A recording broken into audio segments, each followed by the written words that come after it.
is to determine the validity of their claims.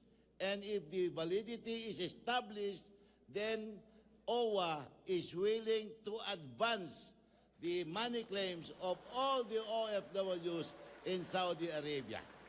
Yun po ang aming ginagawa para sa inyo po. Maraming salamat po. Mabuti ho yung nagtanong kayo para malaman ninyo. By the time magland ako pa uwi, kasama ko na ang mga undocumented pati yung mga illegal na punta dito. They will all be ferried home.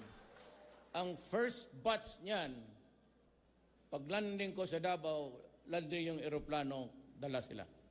And we will continue to do that.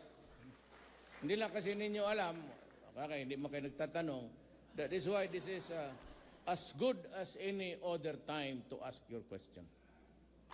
We are working very hard for you. Kaya nga ako pumunta dito, nauna nga kayo eh. Para i-announce ko na nakausap ko yung si King and he has committed so many things for you. Hintayin na lang ninyo. Pero yung naghirap, anytime you want to go home, sabihin lang ninyo, dadaling ko na kayo. The first batch is, when I land also. Yung maganda na gusto nang umuwi, katabi kita sa aeroplano, bakante.